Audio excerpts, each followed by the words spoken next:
Есть ли какое-то решение этой проблемы? От чего зависит ситуация на дорогах? Как ее исправить? Как повлиять на это? Действительно, ситуация на дорогах, как всегда, желает быть лучше, но, к большому сожалению, у нас большая смертность.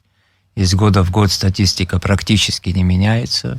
И от того, что мы там часто меняем министров, начальников ГАИ там, или ужесточаем какие-то меры, к большому сожалению, эта статистика год говорит о том, что у нас на дорогах погибают где-то от 55 до 75 человек.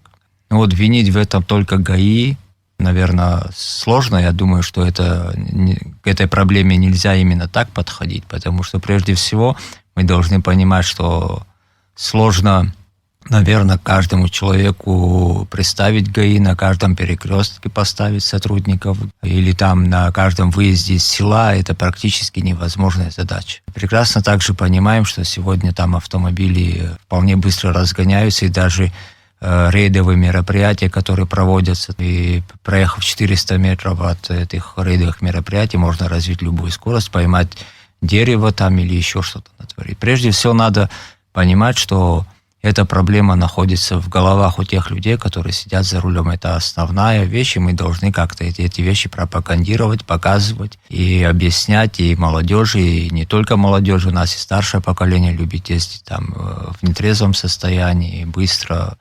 Это касается практически всех. А к самой проблеме, вы знаете, надо, наверное, к проблеме подходить все-таки, если говорить о безопасности движения, она намного шире. Это не только там работа ГАИ, но это комплекс каких-то мероприятий. Комплекс мероприятий может касаться, кстати, и дорожного покрытия. Да? Мы зачастую едем быстро, видим ямку, сперва пытаемся ее объехать, да, не замечая, что мы выехали уже на встречную полосу там, или создавая аварийную ситуацию. И это в том числе и отношение тех же сотрудников к безопасности движения. Зачастую мы видим, что сотрудники, которые должны обеспечивать безопасность движения, сами нарушают эти правила.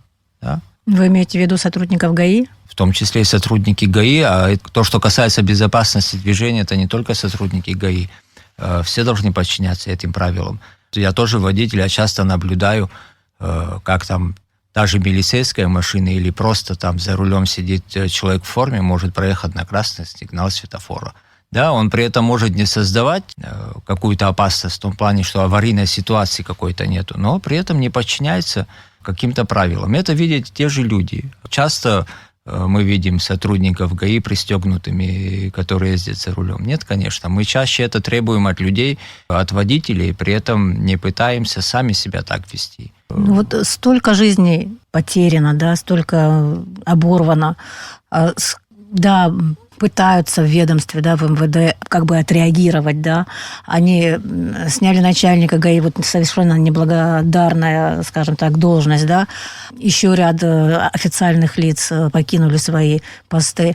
Но как вы думаете, что может сделать МВД, вообще власть для того, чтобы как-то ситуация на дорогах поменялась? Потому что от того, что меняются фигуры на каких-то постах, от этого ситуация не меняется. Правильно, и не будет меняться, потому что фигуры, которых мы сегодня меняем, да, вот случилась ситуация, при которой там поменяли людей. Но у меня сразу возникает вопрос, а в чем непосредственно их прямые должностные обязанности, да, что они должны были сделать, чтобы предотвратить. Вот мне, например, непонятно, да, вот что у нас... Но не отреагировать же тоже нельзя. Нет, а что, реакция заключается в том, что мы кого-то, поменяли, завтра поставим другого. Мы же проходили это. Мы же это делаем часто. У нас что, от этого ситуация поменялась? У нас за последние много лет поменялись и начальники ГАИ, и министры, и замминистры.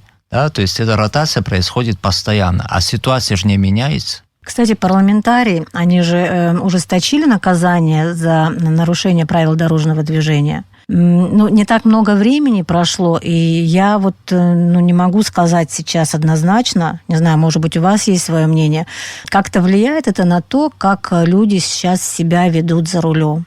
Для того, чтобы знать, влияет или нет, надо понимать, хотя бы какие-то статистические данные иметь. Но я скажу так, что, в какой-то степени это меняет. ситуацию. В какой-то степени люди, которые законопослушные, они будут как бы присматриваться, прислушиваться, штрафы большие, никому неохота платить, и, естественно, они как и не нарушали, так и не будут нарушать, и будут себя вести еще осторожнее.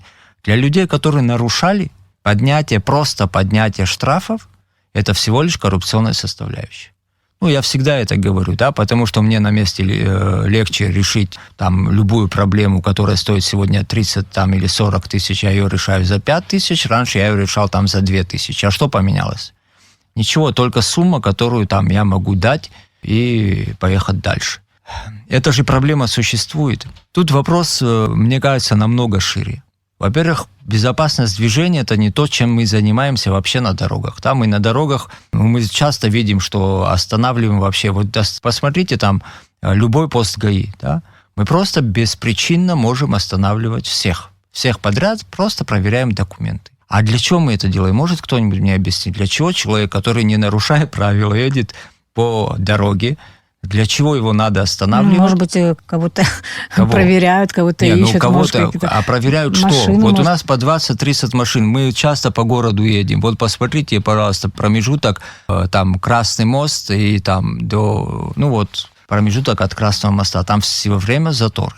При этом стоит прекрасный знак, что остановка по правой стороне запрещена, там всегда стоят машины. Через 400 метров стоит рейд, который останавливает тех, которые нарушили и едут там по троллейбусной линии.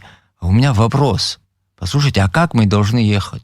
Вот всю остальную полосу заняли машины, которые стоят там, где нельзя стоять. Вот мы стоим на Красном мосту, это поворот, это там закрытый. Там тоже определенный затор. Там ставят судьи свои машины. Давайте так, есть определенные правила, которые и те же инспекторы должны соблюдать. Потому что без соблюдения они должны понимать, что их первая задача – это сделать так, чтобы по городу было безопасно ездить, по республике было безопасно ездить. Что вы считаете необходимо делать власти, службам определенным для безопасности на дорогах, и что требовать от самого гражданина, человека, который за рулем или который пешеход выходит на дорогу? Наверное, ничего нового я не скажу. Прежде всего, достойная заработная плата инспекторам, тем, которые занимаются безопасностью движения. С них строгий спрос именно за то, чтобы они правильно реагировали и находились и обеспечивали безопасность этого движения. Наверное, и обучение, в том числе, я уверен, что половина из тех людей, которые штрафуют за какие-то правонарушения, я сомневаюсь, что большая часть этих людей сами смогут сдать экзамен на права. Не уверен. Это же мы аттестацию. А что? Почему? Мы же об этом часто умалчиваем.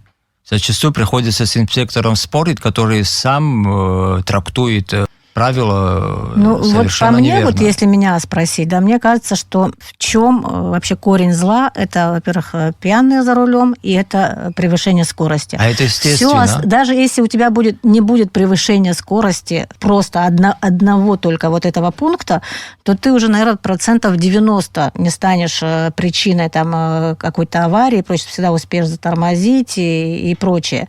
Даже если вышел скот на дорогу, даже если фонари там не горят, как бывает, освещения нету, даже кто-то нарушил, ты все равно успеешь среагировать. Почему люди этого не понимают, и как донести до людей, что вот ты можешь попасть в такую ситуацию, что ты своих близких, не знаю, просто убьешь этим, и что делать, как донести до людей, особенно до молодых, которые всегда, наверное, переоценивают свои силы? Самосознание человека мы никуда не убирались. Самосознание – это самое первоочередное, что должно быть у водителя. Потому что человек, который сидит за рулем, принимает решение самостоятельно. При любой ситуации это его решение, это он его принимает. Наша с вами помощь как государство – помочь минимизировать те вещи, которые делает человек на дороге.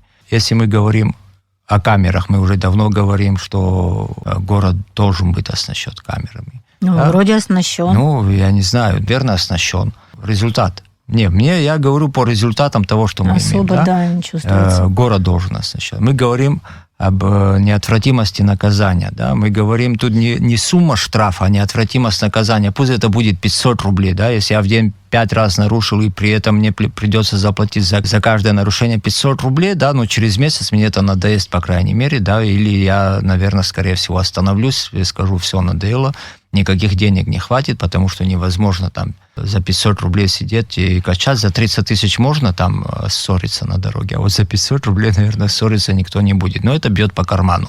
Надо посмотреть опыт там, наших соседей, мировой опыт в том числе. И я еще раз говорю, нам нужны люди, работающие в этой сфере, должны быть грамотные, сами знающие правила дорожного движения, и останавливать надо только тех людей, которые нарушили правила, а не только тех, у кого можно просто взять деньги за непристегнутый ремень. Потому что зачастую нас просто остановили, ну вот можно кого-то остановить, снять с него там определенную сумму денег, значит мы так и поступаем. В то же время может пролетать машина с большой скоростью, его никто не пытается даже остановить. Эта ситуация тоже существует. Проводить разъяснительную работу, проводить аттестацию, поднимать заработную плату, посмотреть, сколько может, я не знаю, может убрать количество, поднять качество и поднять при этом заработную плату. Есть много способов.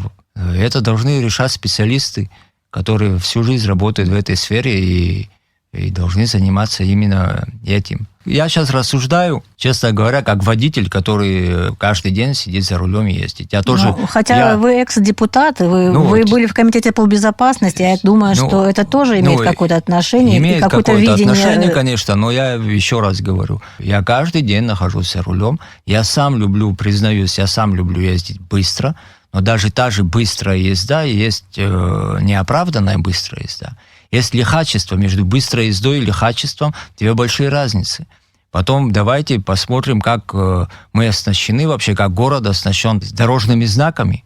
Давайте посмотрим, что у нас на протяжении, если ездить только по правилам, нам больше 40-60 километров не можем ехать до Псов. Никто никогда не будет так ездить. По мне, лучше есть участки дороги, где можно разрешить и 90, и 100, но это должно быть именно 90 и 100.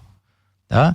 Может быть, где-то 40, где-то 60. У нас везде лежат на центральной дороге, где человек едет спокойно, ничего не подозревая. У нас зачастую через каждые какие-то... Если кому-то надо, да, перед магазином лежит лежачий полицейский. Зачем оправдан лежачий полицейский перед магазином, кроме того, чтобы я остановился на центральной трассе, а вот я зайду в этот магазин, да?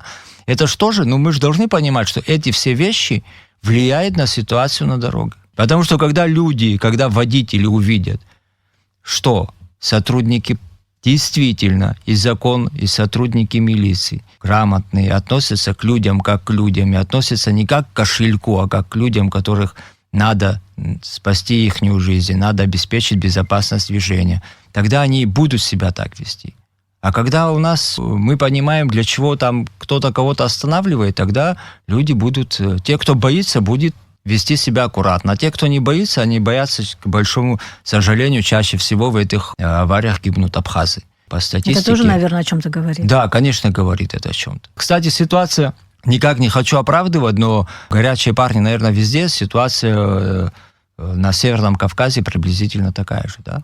Там также любят скорость, любят полихачить, но при этом существует правило. Я согласна с вами, когда вы сказали о том, что причина также лежит в головах у людей, в сознании у людей, да? Это в первую очередь. И мы вот здесь говорили с российскими педагогами, они приезжали сюда на форум, как раз была посвящена, кто-то привез проект, который обучал бы с таких малых лет детей в школах с помощью дополнительного образования, дополнительных уроков повышать именно культуру поведения на дорогах. И водителей, и пешеходов. И говорили о том, какой эффект это имело в России, потому что там уже несколько десятилетий это вводится, в школе проходят дети. И они сказали, что и на Северном Кавказе это все равно дает свои плоды. Может быть, если у нас это будет внедрять в наши школы, в принципе, Минпрос тоже этим сейчас занимается, может быть, тогда что-то изменится. Я же говорю, это комплекс мероприятий, в том числе то, о чем говорите вы. Вы знаете, это должно войти в моду, да, у нас любят, да, какие-то модные вещи, да. Например, я замечаю, там раньше не уступали, или пытались, или не замечали людей, переходящих дорогу, там не уступали, да. Теперь это, как правило, хорошего тона. Водители останавливаются, пешеходы Молодежь говорит, не благодарят, круто, говорят не круто не спасибо, пропускать.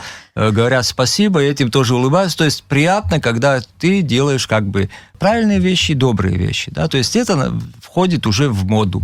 Вот, наверное, есть какие-то вещи, которые надо внести в наш обиход. И прежде всего, еще раз говорю, это как и воспитание пешеходов, как и воспитание водителей, так и воспитание прежде всего тех, кто должен смотреть за безопасностью движения. Это первоочередная задача. Смысл нашего разговора важный. Смысл в том, чтобы еще раз напомнить людям, всем, от кого зависит безопасность движения, быть предельно внимательными, стараться сохранять свои жизни, жизни других людей.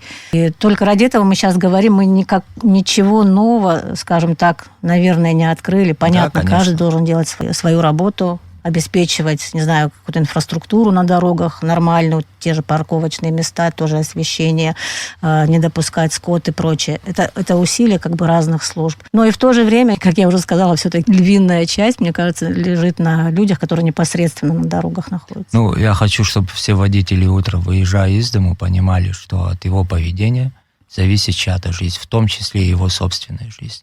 И, к большому сожалению, мы часто относимся, что это касается, наверное, кого-то, но вряд ли коснется меня, да?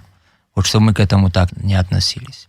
Поэтому вежливость на дороге, кто-то, если даже торопится, ну, уступи ему дорогу, да, что в этом есть что-то плохое. Кто-то сошел с ума на дороге, ну... Лучше отойди в сторону. Да, отойди в сторону, не сходи так же с ума. Да, есть много способов, и это если говорить опять-таки о водителях. Конечно, осторожность, еще раз осторожность. У нас скотины много на дорогах. У нас сейчас, к большому сожалению, основная часть трассы не освещена. Это тоже влияет. Да? В дождливую погоду ямы не видно. Да? Куда попадает машина, разделительные полосы разделительные полосы не видно. Даже если видно, мы их часто нарушаем.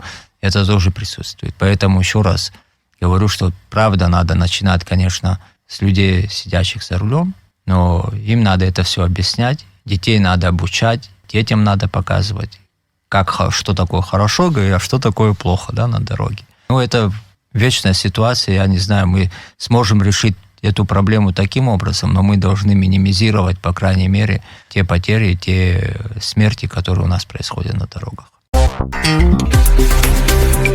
Вы слушаете